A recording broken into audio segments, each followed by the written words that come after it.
Então, botei aqui a dopamina, que é um neurotransmissor importante, porque além dele estar relacionado com uma sensação de bem-estar, de bom humor, ele também tem uma relação com controle muscular, tá? Com controle motor.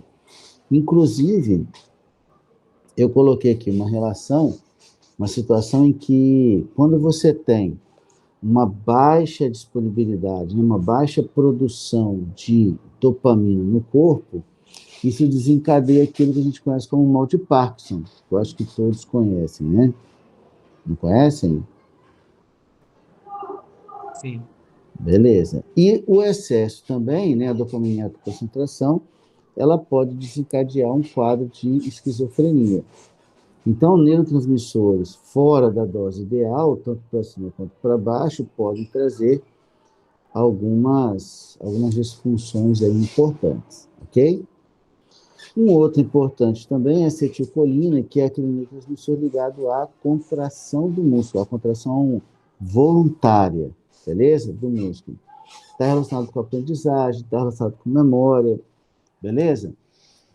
Por exemplo, assim, uma coisa aqui em relação à acetilcolina, que eu acabei não comentando, agora que eu estou olhando aqui, eu lembrei. Lembra que a gente falou aqui na sinapse química que o neurotransmissor é liberado, aí ele se associa à membrana da célula, né, que vai ser estimulada, abrindo os canais de sódio e fazendo com que ocorra a despolarização, correto? Só que aí, pessoal, vamos imaginar que a gente esteja falando de uma sinapse neuromotora, ou seja, você tem o preto aí, que é o neurônio, e o vermelho, que é uma célula muscular. Se você tiver o neurônio, a célula vermelha com uma célula muscular, na hora que a acetilcolina é liberada, ela abre os canais de sódio, né, lá da célula muscular, da placa motora, provocando a contração. Mas mais cedo ou mais tarde, esse músculo tem que relaxar, certo? E aí, como é que vai fazer para esse músculo relaxar? Eu tenho que tirar o neurotransmissor de lá. Eu tenho que tirar a acetilcolina de lá, tá? Tudo bem que eu estou falando até aqui? Pode repetir, por favor? Posso. Eu falei o seguinte, vamos imaginar, ó, contrair o músculo. Como é que eu contraí o músculo?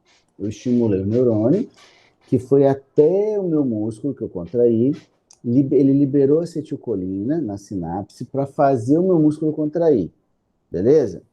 Só que para eu fazer o meu músculo relaxar, eu preciso tirar a acetilcolina de lá. Faz sentido o que eu estou falando? Porque a Uhum. acetilcolina foi jogada para fazer contrair. Para relaxar a musculatura, eu tenho que tirar ele de lá. Certo ou não? Ou não faz sentido o que eu estou falando para vocês? Certo. Então, e aí, o que que acontece? Para você tirar de lá, tem mais de um jeito, tá? Mas o jeito mais rápido é liberar uma enzima na fenda sináptica. Aí, essa enzima, ela vai pegar um neurotransmissor específico, que nesse caso é uma acetilcolinesterase, é a enzima que vai atacar a acetilcolina, e vai degradar essa acetilcolina, de modo que ela se torne ausente, né, porque ela foi destruída, e o músculo possa relaxar. Essa é a lógica, tá? Todo mundo aqui já vai falar de tétano, né? E tétano, o sintoma clássico do tétano é a tetania. Daí o nome, né? É a tetania. O que é essa tetania? É um quadro clínico de contração muscular involuntária. Imagina o seguinte, acho que todo mundo aqui já teve pelo menos uma vez na vida uma cãibra, certo? E essa cãibra é a contração involuntária de um músculo, um só. E dói, não dói? Agora imagina de todos os músculos ao mesmo tempo. É isso que o tétano causa. A bactéria tetânica, ela libera uma toxina que impede a acetilcolinesterase de ser liberada. Sem acetilcolinesterase, a acetilcolina, que é o neurotransmissor que faz o músculo contrair, não sai da fibra sináptica. E o músculo fica permanentemente contraído. Tudo bem? O que eu falei? Uhum. Beleza? Então, ó, vou colocar uma observação aqui. Ó, após Aí, galera, olha só, nem tudo que eu escrevo aqui tem no material, tá bom? Às vezes tem, às vezes não tem. Por isso que é bom a gente usar sempre os dois como referência, tá? Então, após a liberação e a ação do neurotransmissor,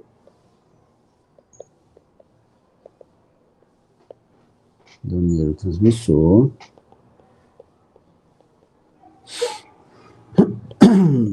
o mesmo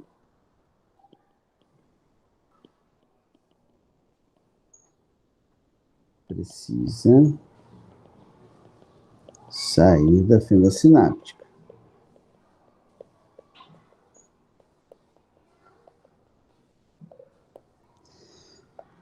E isso pode ocorrer, galera, de 3 maneiras diferentes, tá?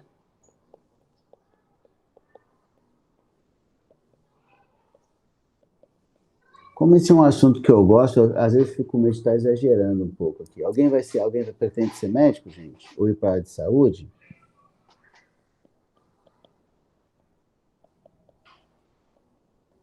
Caraca, ninguém? Ah, Luísa, graças a Deus. Ah, beleza, Brian, show.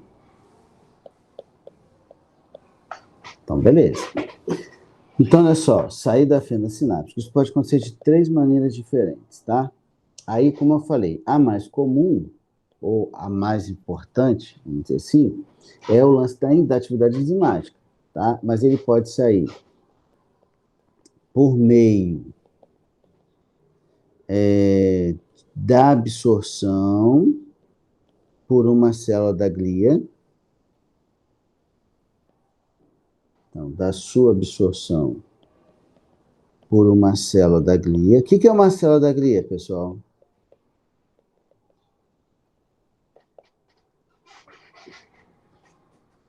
Vai, segundo ano, fala comigo, vai achar que vocês estão estudando, hein? O que é uma célula da glia?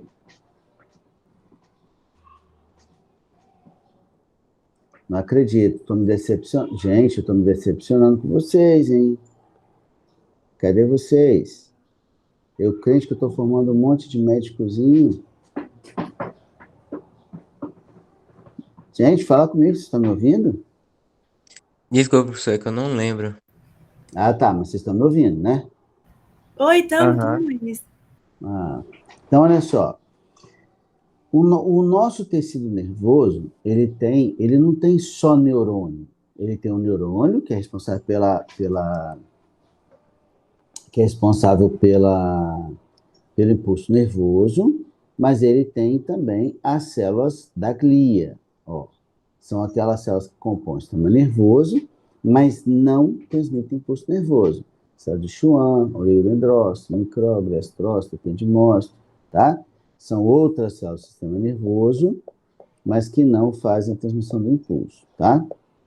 Então, esse neurotransmissor, ele pode sair dali por meio, né, ele sendo absorvido por um gliócito, por uma célula da glia. A outra maneira é também sair dali por meio da sua absorção por um vaso sanguíneo. Então, ele cai no vaso sanguíneo e vai embora dali, tá? E a forma mais eficiente por meio de uma ação, por meio de ação enzimática.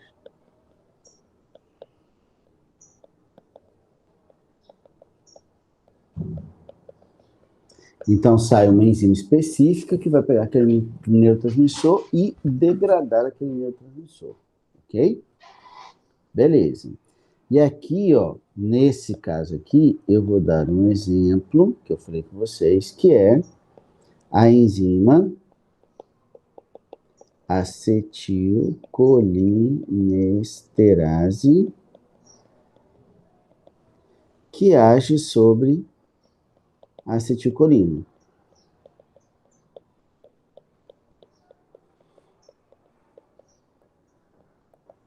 Que eu falei com vocês, é o hormônio, é o neurotransmissor que vai permitir que o seu músculo contraia, tá?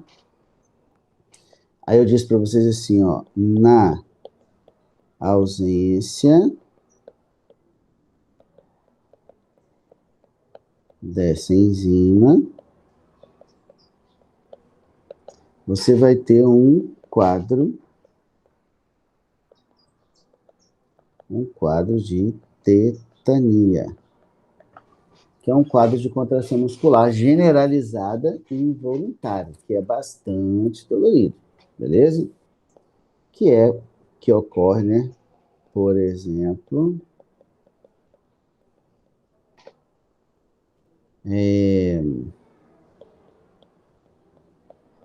causado pela toxina tetânica.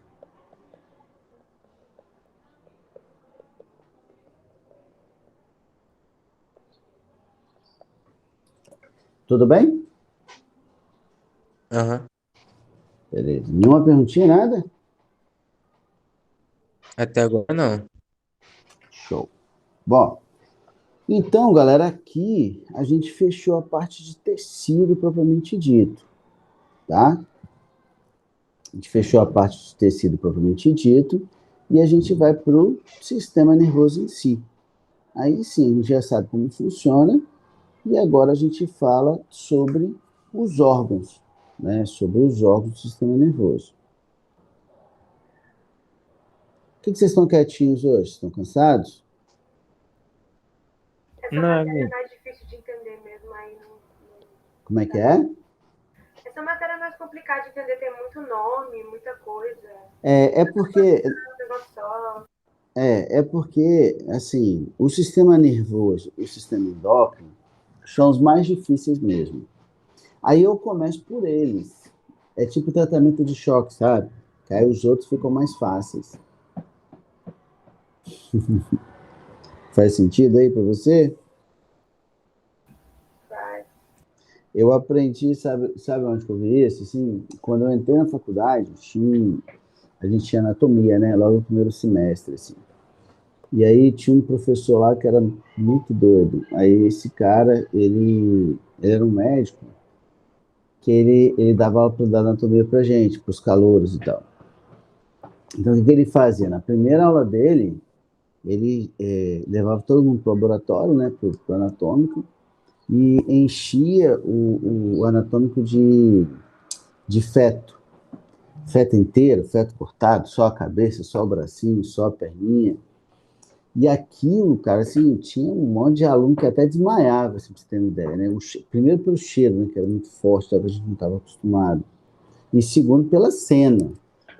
Aí, depois ele vinha explicar por que ele fazia isso, porque aí daí para lá, todos os mimimis acabavam, porque a primeira aula era tão chocante que o que vinha depois era tranquilo, todo mundo suportava de boa.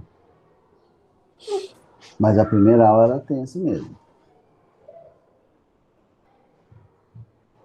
E aí, ó, para quem vai para biomédicas, vai passar por algo nesse sentido aí, provavelmente. Bom, se a vida voltar ao normal, porque a gente vai voltar agora, né? No início de novembro, salvo engano, se tudo der certo. Só que a UFS não se pronunciou ainda. A UFS tem um projeto legal de visitação anatômica. Se eles voltarem, a gente vai lá visitar, beleza? Vou fazer uma visita técnica lá. Vocês vão gostar. Galera, então vamos lá. É maneiro mesmo. Essa visita é legal mesmo. Bom, então vamos lá. Vamos pegar aqui quais são os órgãos do sistema nervoso, né, e qual é a sua respectiva função. Vamos começar pelo encéfalo, tá? Quais são os órgãos que nós encontramos compondo o nosso encéfalo, Silvano?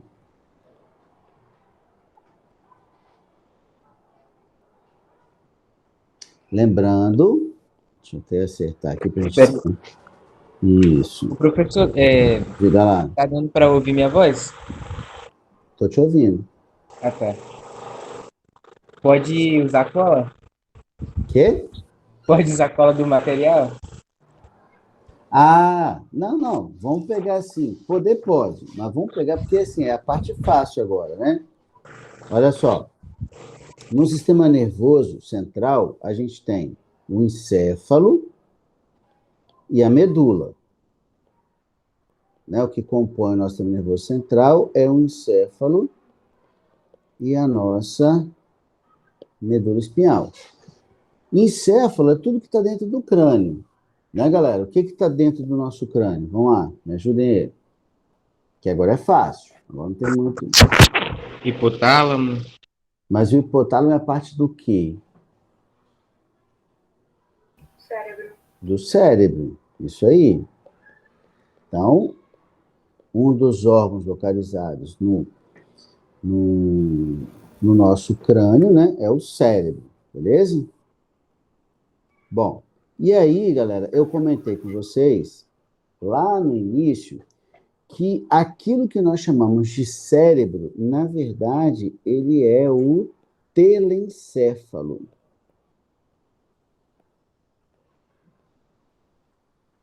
Telencéfalo. Aquilo que é cheio de dobrinha, etc e tal, né? Aquela região a gente chama de telencéfalo. E dentro do cérebro, compondo o cérebro também, a gente tem tipo um mini cérebrozinho primitivo dentro, né, por dentro desse telencéfalo, chamado de diencéfalo. Então, o nosso cérebro ele tem duas regiões. O telencéfalo, que é mais desenvolvida, mais externa, é aquela que eu vejo quando eu estou olhando para um cérebro, uma figura, por exemplo, né? E o diencéfalo que está por dentro dele, internamente localizado. Tá certo?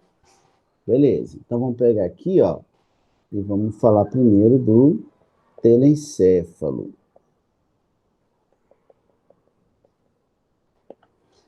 Que é o cérebro que a gente conhece, beleza? Que é o cérebro que a gente conhece, que está cheio de circunvoluções, que são aquelas dobrinhas, né, que o nosso cérebro tem, também conhecidas como giros cerebrais, que sem dúvida é a região mais desenvolvida do nosso cérebro, tá? Esse telencéfalo, galera, por que ele está cheio de dobra? Formando aquelas minhoquinhas, né? Ele está cheio de dobra porque ele está crescendo muito e tem pouco espaço. Então, como ele cresceu muito e tem pouco espaço, ele vai crescendo, se dobrando sobre ele mesmo. Tá legal? Então, aquelas regiões que a gente vê, elas são regiões que estão relacionadas a funções finas, tá? Ele está relacionado, vamos botar assim, ó. Ele está relacionado com funções nobres, com funções complexas, tá? O que são essas funções finas, galera? Por exemplo, memória, raciocínio, empatia, visão, audição, e por aí vai. Ou seja, aquelas funções mais complexas, elas ocorrem todas no telencéfalo, tá bom? Por isso que ele é uma região grande, é uma região bem desenvolvida. Como ele está cheio desses giros, pessoal, é comum também a gente chamar essa região do nosso cérebro de girencéfalo, justamente por conta das dobrinhas, dos giros e das circunvoluções que a gente percebe nele, certo? E aqui a gente também tem o diencéfalo.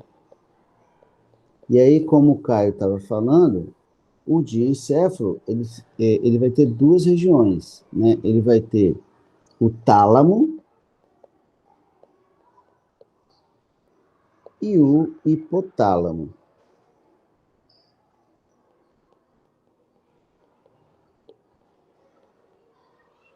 O tálamo, galera, ele funciona como se fosse uma central PABX, sabe? Todo mundo sabe que é uma central PABX, quando eu falo assim? Ou não? Já ouviram essa expressão? Nunca ouviram?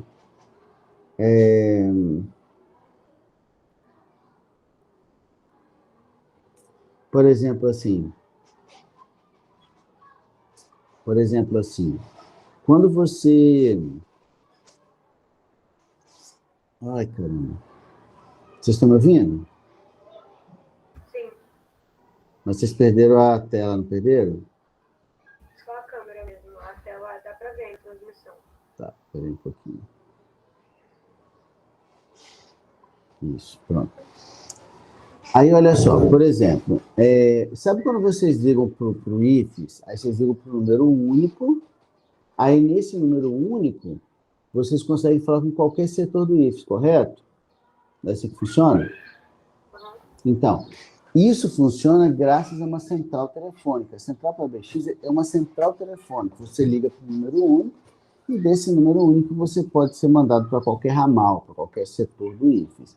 É isso que o tálamo faz, tá? O tálamo, ele redireciona os impulsos para as regiões que são de responsabilidade dela, beleza? Então, redireciona os estímulos nervosos para as diferentes regiões do telencéfalo. Então, por exemplo, eu recebi, está chegando um estímulo luminoso. Ele não vai para a parte do telencéfalo responsável pela audição, ele vai para a parte do telencéfalo responsável pela visão. Né? É um estímulo mecânico, estímulo de sonoro, vai para a região do som, e por aí vai. Beleza? E o hipotálamo ele vai funcionar como um cérebro primitivo, assim. Enquanto o telencéfalo ele é responsável pelas funções mais elaboradas, o hipotálamo é uma região do diencéfalo responsável pelas funções mais básicas do nosso corpo, tá? E quando eu falo bem assim, o hipotálamo está relacionado com as funções mais básicas, o que seria para a gente funções fisiológicas mais básicas?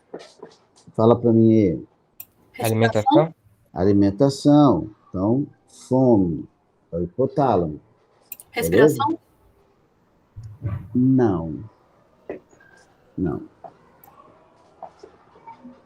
Mas o quê? Eu estou falando assim, de necessidade. Eu estou me referindo à necessidade. Ó. Dormir, Enes? Dormir, fome, sede, sono, sexo, temperatura corporal, que no nosso caso, como nós somos mamíferos, nossa temperatura ela tem que ser constante, ela não pode variar, beleza? Então, essas funções mais básicas, essas necessidades mais básicas, elas são tratadas, elas são resolvidas lá no hipotálamo. Por exemplo, quando uma pessoa faz uso de um inibidor de apetite, aí a substância atua onde? Atua justamente no hipotálamo. Tranquilo? Sim. Beleza. Hipotálamo. Beleza? Além disso, galera, além do sistema nervoso, a gente tem um outro... Isso, Lucas. Isso aí. Exatamente. Além do sistema nervoso, a gente tem um outro sistema que regula nossa atividade corporal. Qual que é? Vocês? Encéfalo? Não. Sistema. Que outro sistema controla nosso corpo junto com o nervoso?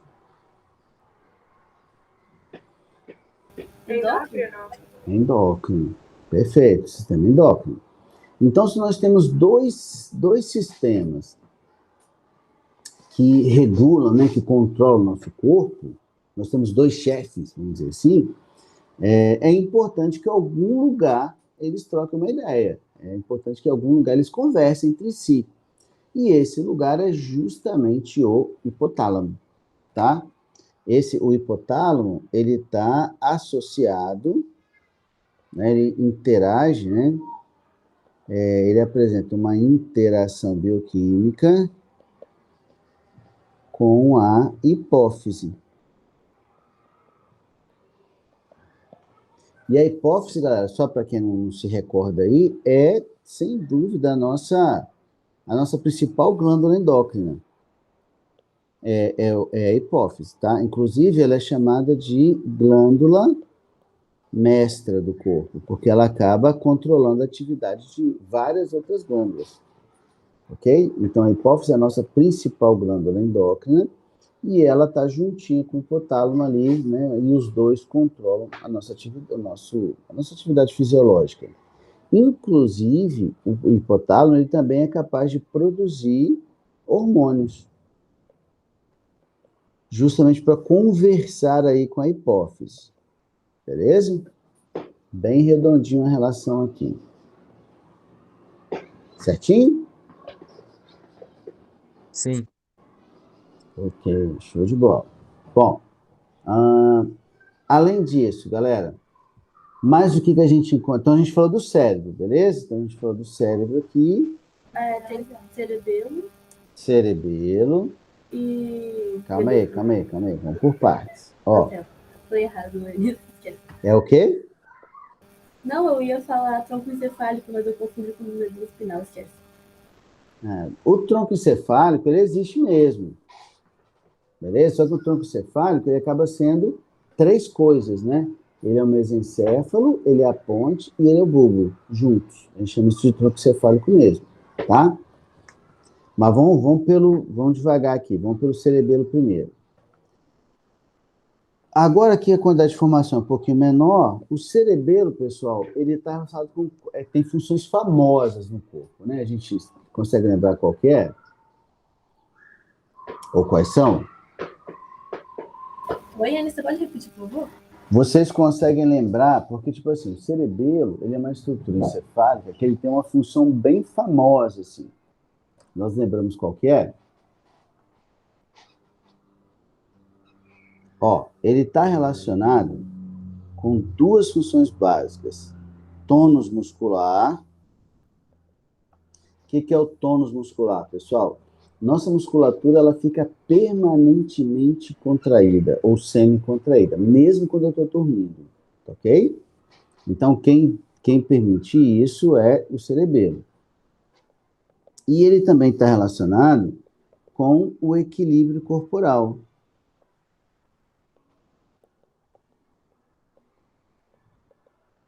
Então, é ele que controla, que coordena, né, melhor dizendo, quando você tem 2 ou mais movimentos simultâneos.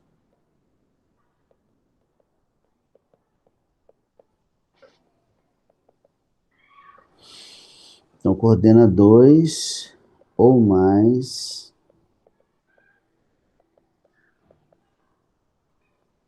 movimentos simultâneos. Professor, esse equilíbrio corporal tem a ver com aquele negócio lá da audição, aqueles... Tem. Tá. A gente chama de canais semicirculares. Antigamente era chamado de labirinto. Tanto que a disfunção até hoje é chamada de labirintite. Labirintite, sim. Isso, então. Os labirintos, o labirinto, né, na verdade é o nome antigo dos canais semicirculares. Quando você se move, quando eu faço esse movimento, dentro dos canais semicirculares tem um líquido. E esse líquido faz com que tem umas células especiais lá que tem tipo uns filamentos assim, né, como se fossem uns cílios. Aí quando as estruturas se movem, né, você move assim, aí vai passar um monte de cristalzinho junto com o fluido e vai dar uma estimulada nesses cíliozinhos. Quando o cíliozinho muda de posição, né, ele estimula o neurônio que está abaixo dele. Aí o neurônio gera um impulso elétrico, esse impulso elétrico vai até o cerebelo, permitindo que o cerebelo consiga ajustar o seu centro de gravidade, para que você não caia. Por exemplo, assim, eu posso inclinar meu corpo para frente. Quando eu inclino meu corpo para frente, meu cerebelo percebe, ele contrai minha musculatura de maneira tal que eu não caia. Tá, entendi. Entendeu? Então, tem uma relação, sim. A orelha interna, né, que é onde estão os canais semicirculares, ele percebe a minha mudança de postura corporal e ele informa o cerebelo para eu poder compensar do ponto de vista muscular. Ok? Ok. Beleza. Bom, mais o que, galera? O bulbo também é uma região importante, também tem algumas funções bem famosas. Alguém lembra quais são?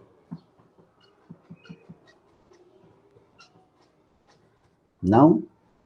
Ó, por exemplo, frequência, a mais famosa de todas, né? Frequência cardiorrespiratória.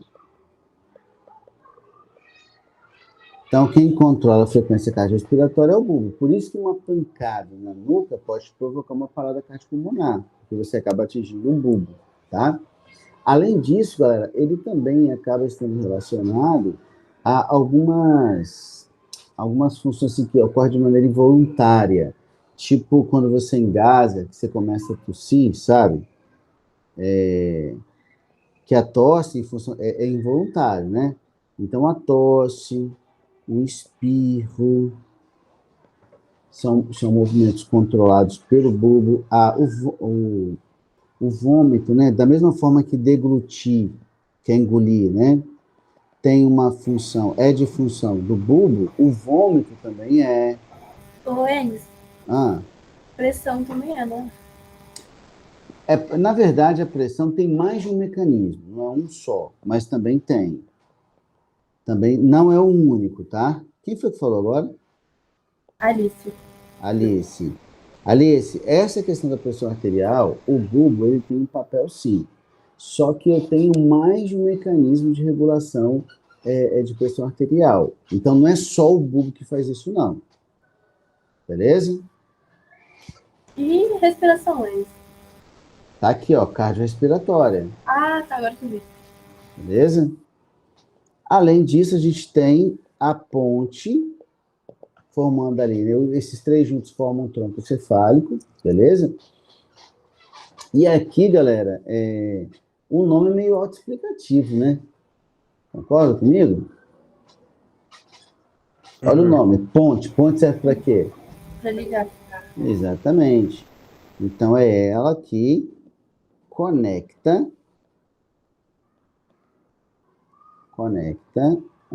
os órgãos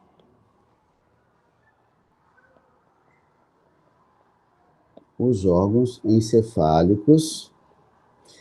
Não são encefálicos. Os órgãos do sistema nervoso central. Beleza? Peraí, mas aí a ponte conecta, então, não é o...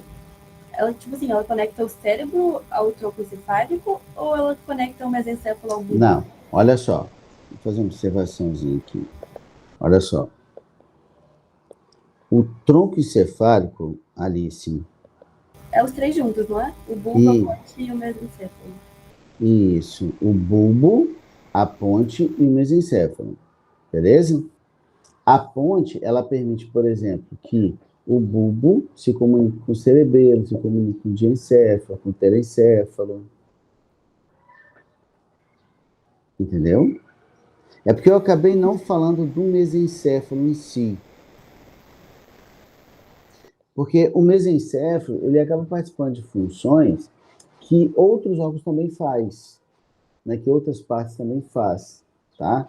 Então, assim, eu acabei não dando muita importância para ele nesse sentido. O mesencéfalo tem a ver com visão e audição, não é?